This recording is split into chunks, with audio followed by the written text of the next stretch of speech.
I have my wearable technology here. I've got a changer, and I've got a laser pointer that doesn't seem to be working quite right. But anyways, so I find it a little strange today that I'm here talking about wearable technology and wearables and whether or not you like them or not when all of you guys are from the wearable marketplace, or at least want to be from the wearable marketplace.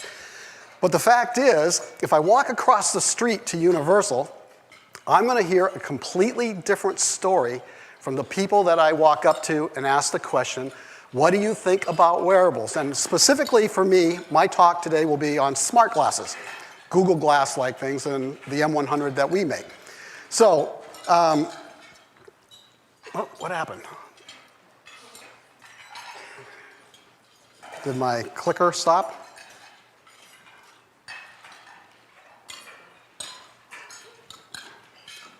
Somebody have another clicker? No?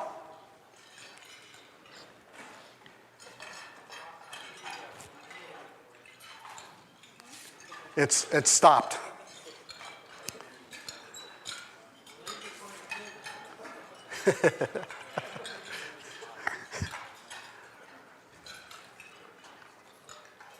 No, did it? Okay, you can. All right, leave it there. Leave it there. So the previous slide basically said Vanity or Vogue. So the question is, if I go across the street and ask people, how do you perceive wearable technologies? Are they going to say it's geeky? I don't know. Let's ask you guys. How many in here perceive smart glasses as being geeky? Raise your hand. Ooh, man, that's a lot of you for a wearables conference. Okay, so how many of you perceive wearables as being Vogue? Pretty, nice to have. Okay, we got some females back there raising their hand. Nobody? That's a big surprise for a wearables conference. But the fact is, you're all common to what the industry is seeing right now. In fact, if you talk to people about Google Glass outside of the markets that you and I find ourselves, people go, I never heard of Google Glass. I mean, I live in a high-tech area in the Boston area, and if I step outside my comfort zone and the people I normally deal with, people still don't know what glass is. They don't know what augmented reality is. They don't know where the industry's heading. And part of that is because we haven't done our jobs right to actually go and tell them about it. So it's highly subjective, this marketplace. And depending on the time of day, you're going to get a different answer from the people who are looking at the technology. All you have to do is take a look at what's happened with Bluetooth, wires, and headphones. How many of you have a Bluetooth headset that you use every day? Okay, so there's a few hands. But I have to tell you, it's nowhere near the volume level that the analysts that originally did the work on Bluetooth headsets when they first came out said it would be. Why? Well, a lot of it's perceived as being geeky or foolish. Or maybe it's because the suits and the skirts that walk around with the Bluetooth headset, they do this. Hey, can you hear me? I'm walking down the hall. I mean, this is what you see with the people wearing Bluetooth headsets in many cases. No offense to those of you who wear Bluetooth headsets. But what about the wire? You still today see people, lots of people, using their little wires connected to their cell phones or their players. And you go to the airport. Oh, okay, thank you. That belongs to another gentleman, by the way. You go to the airport, and what do you see? You see somebody with their little wire, they're going, James Bond, right? They're holding it up to their mouth, they're being very quiet, but they use it, and they use it consistently. What's the difference between the form factor of a Bluetooth headset and the over-the-head earphones? Which one do you perceive to be more geeky? Why is it that headphones are growing faster than the Bluetooth marketplace when it comes to using in everyday space and time? Again, it all boils down to individuality. And, okay. Sorry.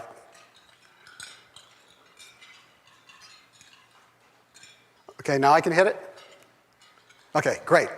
So, wearable smart glasses. Well, you know what? It wasn't that long ago that wearable smart glasses were not so wearable. I mean, look at what's up on the screen. This is 2011. How many of you guys are going to put that on your head and walk around? I mean, even look at GoldenEye, for instance. How many of you are going to take GoldenEye, or what Motorola has is the HC1, walk around and out there working? How many of you are going to put it on and wear it for 8 hours continuously to do your work? It is just not going to happen. So wearables need to change if we're going to get market acceptance and growth, not only on the consumer side, but the industrial side as well. So what has changed in the marketplace? Where are things going? Where did things come from? This little video might surprise you a little bit.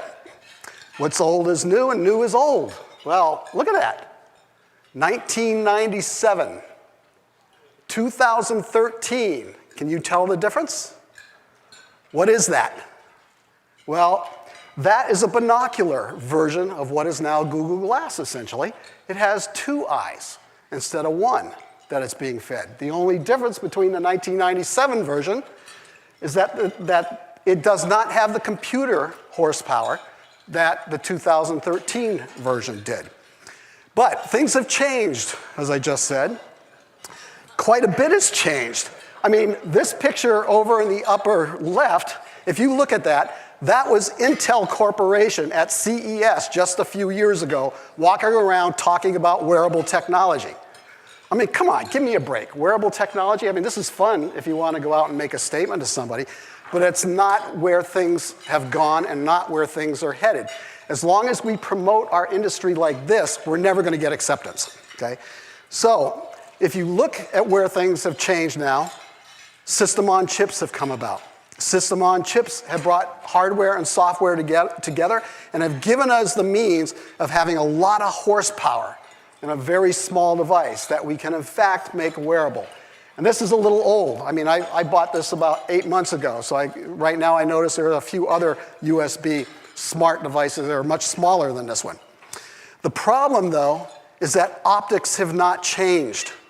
While the hardware and software technology has moved the industry ahead, it has not done anything to look at what happens when you start talking about optics. Every one of these devices on this screen today is a current product offering. Again, I ask you the question, who's going to wear that on the street? Just a few of you? Maybe. Who's going to wear it in your house? A lot more of you. But the fact is that these things are not fashionable. They are not usable on an 8-hour day for people who need to use them. So, okay, what am I talking about optics? What are these little lenses and things that I'm talking about that actually make these things so big and bulky? Let's talk about prisms and things. A lot of the existing technology uses prisms and micro display panels, micro LCD panels that are smaller than my fingertip or grow as big as my thumb. And they're embedded or mated to a prism. Now, Google Glass, I believe, has a prism of a field of view of about 14.7, somewhere in there. Our M100 that I'll show you in a little bit has a field of view of 16 degrees. This prism is 20 degrees field of view. Look how much bigger it is than Google Glass or our M100, which I don't have up here on the stage with me. But the math is pretty simple here. The more resolution you want, and the bigger the field of view that you want to incorporate means you have to have a bigger prism, which means you have to have a large headset on your head. So new approaches are needed. New approaches like waveguide optics. Now, what is waveguide optics? Try to explain that very simply. You got a pipe, you let water go in it, the water goes out someplace where it exits. Or if you want to divert it, you put a little splice in there and you move the water someplace else. We do the same thing with light. We've created a way in which light enters in the lens and bounces around inside the lens of a glass and then exits out at your eye where you can see it. Okay? Unlike the conventional optics, the prism optics, which are big and bulky and require a lot of space over on the left, you can fit into a pair of sunglasses. You can do other things with those as well. And embed them into products that become more fashionable and usable. So what is this IP? Well, we've spent millions of dollars along with our partners, Nokia and the US government, developing passive and dynamic holographic lenses, as well as LCD scanning light engines. And I'll just call it a light engine to keep it short. Essentially, what you're going to have is a small device that generates light that is then modulated and inserted into the glass, instead of an LCD microdisplay that's backlit, taking a bunch of power, then projected through a prism that then displays the imagery. What does that investment look like? Well, and what is the process to get these lenses built? So the first thing, the way you start off making a waveguide, is we use a lithography system. So lithography is nothing more than taking, in our case, a piece of glass, quartz, and then we lay an image on that glass. And then we move to the next step. After we lay that image on that glass, we etch it. We use an ion beam etcher to create the little tiny grooves and things that represent the image that we want on the glass quartz. And if you look at this glass quartz, you'll actually see the light reflecting in that, showing what that etching looks like. Then we take this glass quartz, which is the master for our waveguide. We take that and we put it into production. And now we're going to make duplicates of that mass device using UV molding. And the pictures here are all yellow because if we had blue light, obviously the UV light would cure the process when we don't want it to cure. So what we're doing is we simply take the glass, we spread out some UV epoxy, we place the other plastic or glass on top of that, we hit it with UV light, and in a few minutes, we have a new lens that we cut out and put in glasses. So it's very manufacturable, it's very cheap, and it's very easy, all of which you need in order to produce smart glasses in a binocular format. So what does it look like? Well, here's an example. This was taken with my camera, so the aperture is a little off, so it's a little fuzzy, but you can see the office in the background, and you can see the imagery now being presented using our waveguide technology. Very bright, it's very crisp, it's not subject to issues like ambient lighting when you walk outside, and it doesn't suffer from contrast issues like those of you who have glass on know that at sometimes you have a contrast issue where you can't see the information because the colors are the same. We don't have that problem with the image here. So today, we just got done about an hour ago making a major press release. Today, I'm proud to announce here, and this is an exclusive for the Wearable Conference, that we have just released and shipped our first waveguide product. This is a heavy industry product, the first version. It has a 720p display and a 1080p camera, HDMI interface, and a nice little unique feature for people who are actually outside. We do electronic tinting. So you can automatically control how dark you want the sunglass or how bright you want it if you're inside. Has a nice field of view at 30 degrees. Even comes with a hard hat. Now, the first version of this is a dumb device in the sense that it does not have Android on board. But next spring, we'll actually be releasing another version of this, which will be Android Smart as well. A very heavy-duty device made for oil industry, outdoors. It's all made of metal. You throw it on the ground, you'll never break it. But, okay, that's fine for heavy industry. But what about the rest of us? And what about using the waveguides that I was just talking about a few minutes ago to do something that is more attractive and appealing or usable for 8 hours if you're at work? What about the fashion? Well, waveguides are half the equation, as I mentioned a few minutes ago. The other half of the equation happens to be the light engine. How do we actually get away from using LCD panels and other types of technologies that take up space when you're trying to put it in the temples of eyeglasses? Here you can see what we've done is we've created a small device that is a bright LED engine, light engine. That device is probably a quarter of the size of my little fingernail here, and it fits right into the temple. And then we have some small optics and some MEMS technology that we actually use to scan that into the waveguide and produce the imagery that we're creating. So now we can talk about having glasses that aren't big and bulky. What does that light engine look like? Here's an example of it. Again, think of this little piece in the center of this die as smaller than a quarter of my fingernail. And it's mounted over here in the temple. And there's the light. And obviously, it's purplish here due to the camera that we were taking the picture of. But it's very bright. And it'll create any type of imagery that will overcome ambient issues. So now, we are talking about binoculars. And we're talking about binoculars that have digital information being delivered to both eyes, not just one eye. Now you have true augmented reality capability as well. Anybody who's used a monocular will know that augmented reality is difficult at best with a monocular type of device. So now you've got something that's comfortable.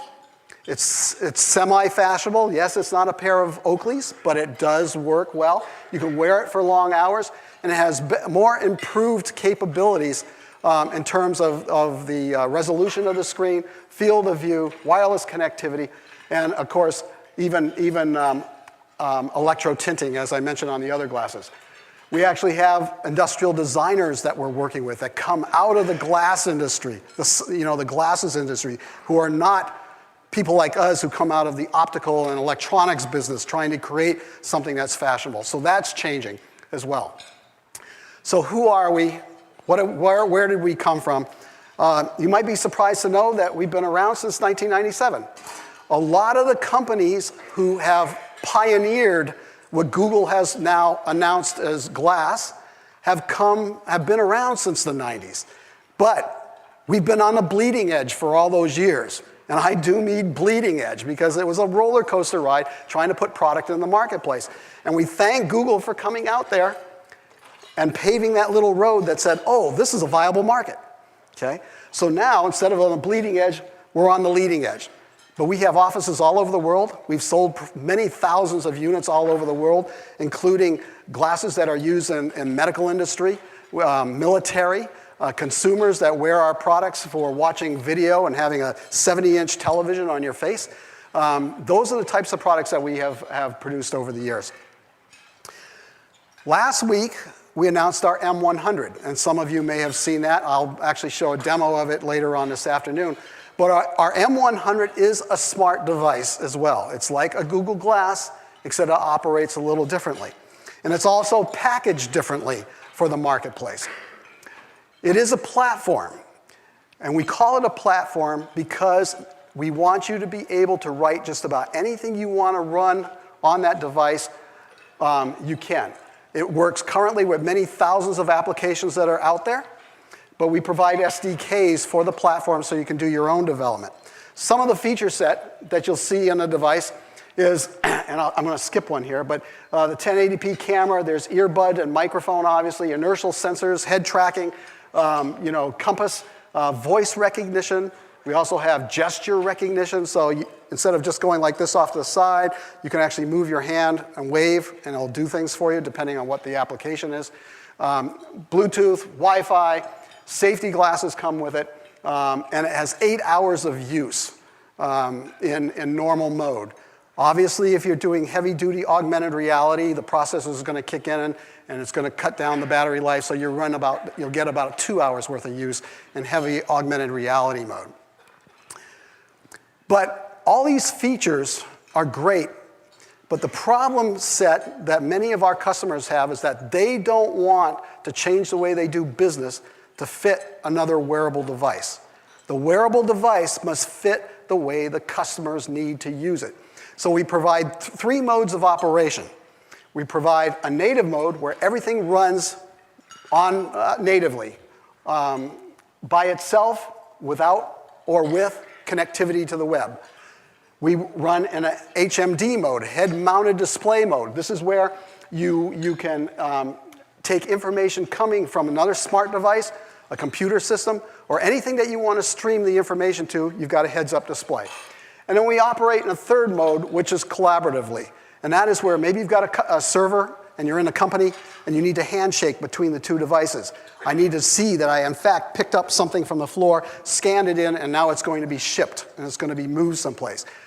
In any of these three modes, you can connect to the cloud anytime you want to or never. We don't require connectivity to the cloud. And that's extremely important for a lot of the customers, especially if you're in the medical industry and you have HIPAA regulations, and where if you are streaming to the cloud, you're violating patients' privacy.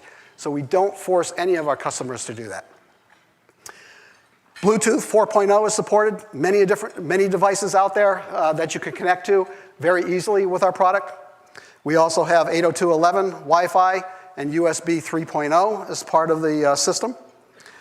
And the pack out, just to give you an idea of what comes in the box, when you receive an M100, you get obviously the M100, the headband, you get high quality sunglasses.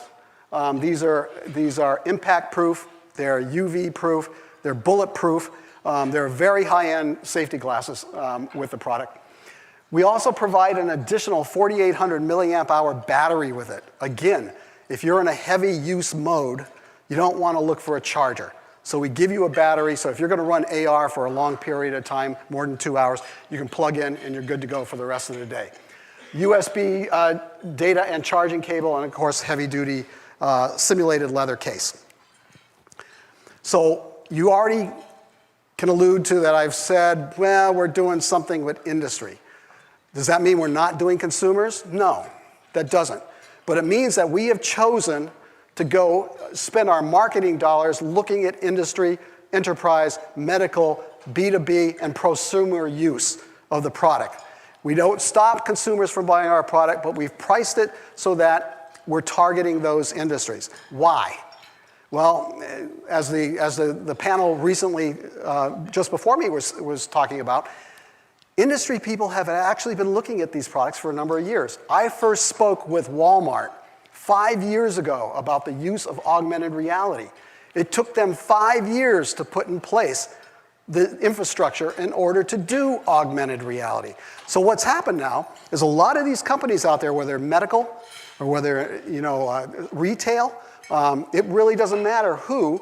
A lot of these companies have already looked at the problem sets they have and how some data that is displayed at the iSight can help solve that. They know the ROI. It's low-hanging fruit. I have no missionary work in order to sell my product.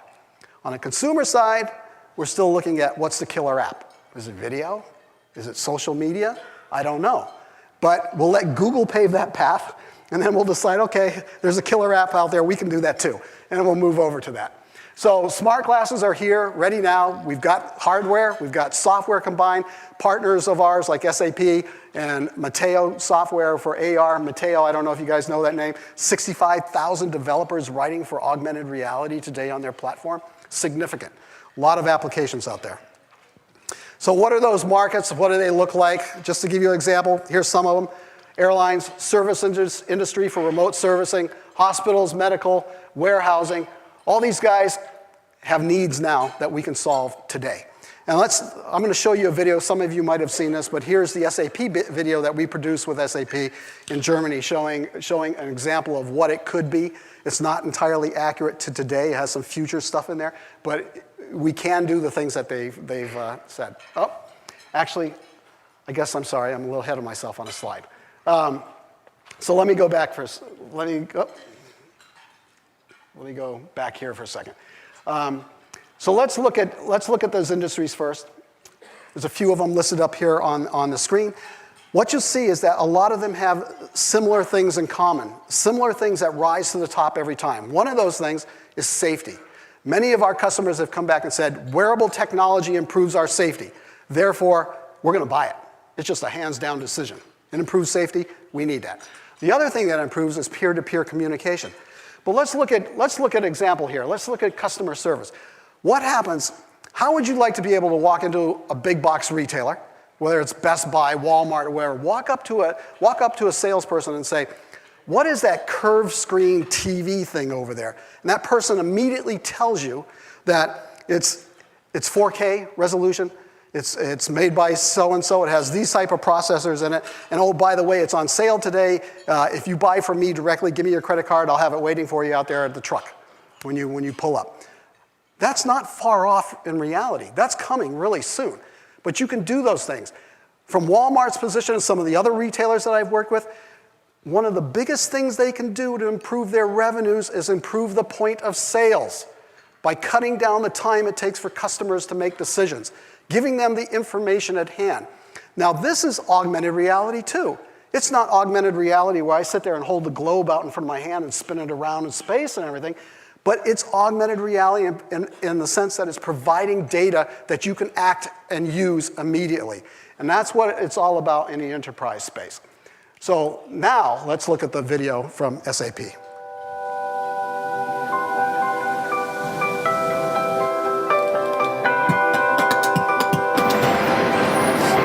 Welcome. The time is 6:47 a.m.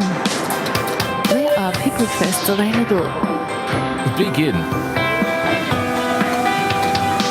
Incoming pick request. For customer 351, 22 items. Please confirm.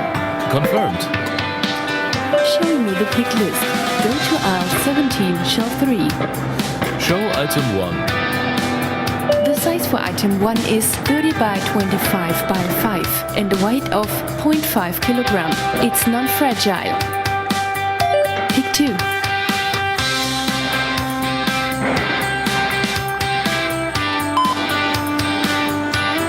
Okay.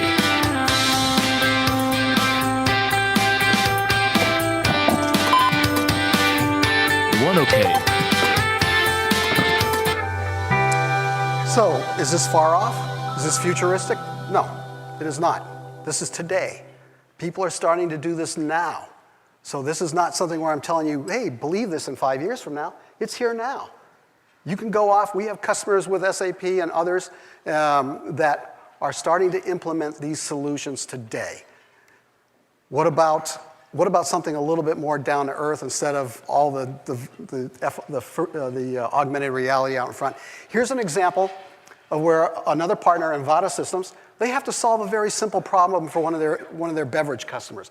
They need to stack a pallet of beverages, of soda, but they need to stack it in a way that it's balanced and weighted properly. So by the use of the Motorola finger scanner, now, because yes, I have a barcode scanner up here on our headset too, but optical barcode scanning is slow. You put it on your finger, you go like that, it's done, okay? So they quickly move it, information is presented on the screen, the user sees where he needs to place his next stack of soda cans, and then the pallet is moved out. Very quick, very accurate, very fast. What about the medical side of things? Medical guys, believe it or not, have been using video headsets, video wear for a long time. I have customers in the 90s that have been using our products and the company that I came from, products to serve that marketplace. But now they're able to take it to a next level. And believe it or not, it's not the fact that they're going to stand there and they're going to look at somebody's belly and say, ooh, there's the heart. Let's spin it around and see where I can get at it. That's not what they're looking at. They see the return on investment as being simple checklist item. Doctor, did you make sure they took the dentures out before we go to surgery? Yes or no? What's the heart rate? Did you get the last will and testament done? These things are actually being trialed here locally today in the LA area at a major hospital that unfortunately I can't give you the name of right now. But to give you an idea of what you can do with our product, this is a nurse or somebody pushing a gurney into the ER. She wants to have a conversation with the doctor. The doctor appears because they now have peer-to-peer communication. But she wants to see also the vital sign information. So streaming data from the vital sign equipment is coming up to the screen. And that can be shared among the whole team so they can all see what's going on. Airlines. Here's another video from one of our partners, CETA. It's a computer-powered device that can be worn by a user, like this, which will give you access to a heads-up display that will give you a lot of information. The use case we've been working on is a gate agent use case, where the gate agent will be wearing this wearable computing device, and when passengers are coming in for boarding, they would hand out their passport and their boarding pass, and then just by looking at it, it's scanned. So what happens here is that the passport gets scanned and also the boarding pass, and if there's a match between the name, then we get in the small display here a green light and the passenger is allowed boarding. So imagine improved security at the airports, moving that line a little faster. I spent all day on an airplane yesterday trying to get here from New Hampshire, right, because of weather and all the security gates and everything. I would love for them to start using stuff so that I can get through the gate a lot faster. How about something a little bit more in terms of volume? NTT Docomo, one of our customers. If you might have seen some of the press releases in October, we actually announced with Docomo the use of a new application they wrote with us, and they showed at CTAC over in Germany, over in Japan. And this was a on-the-fly language translator. It also had facial recognition and face tracking built into it, but that was for security issues. And it was all gesture-based. But here's an example of how they are going to be using it with their customer base. 軽くてコンパクトなんですが、これを通して日本語で書かれたメニューを見てみます。すると、卵がエッグと英語に翻訳されましたね。これだったら外国人旅行客も日本で安心してレストランで注文ができそうです。You all understood that, right? Okay, but imagine, I mean, the tourism is huge in Japan. Imagine going to Japan and being able to look at anything and understand where it is that you're at and where you're going to or what you need to do, instead of the little pictures of the food there and I go, I want that one, right? So Vanity or Vogue, geek or chic, you pick your choice. It doesn't really matter, because what's going on here now is that those of us in the business know that we need to transform the business into something that's much more wearable, fashionable, and usable on a long-term daily basis. But wearables are here. They're here to stay. They're not going away, unlike before, where we had roller coaster rides in the industry. The technology is allowing us to put this information out there. And it's creating, and I believe it's creating a better tomorrow. And just to help you get on that path of a better tomorrow, as Tony said, in the back by the Christmas tree, there's a little box. Please put your business card there, because if you don't, you might not get one of these tomorrow, okay? We are giving 2 of them away, okay? So thank you very much. My PR agent for the press is in the back room. Jonathan, back there, stand up and say hello. Like I said, we made the announcement today about our M2000 unit, and I'll be happy to take questions.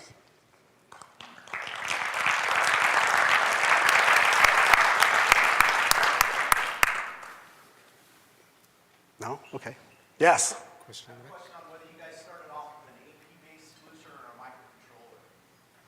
For Because it looks like you have so much functionality with Wi-Fi, Bluetooth, and BLE. I was wondering if you guys just went right with the Qualcomm solution with an AP with a peripheral, or if you guys went with microcontroller. I don't know how they originally started.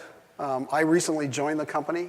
Like I said, I actually come from a division that was bought up, another company that was bought up by Foxconn, and the patents that went over to Google for Google Glass. So I don't know how they originally looked at it and the original architecture of it. It's running OMAP right now.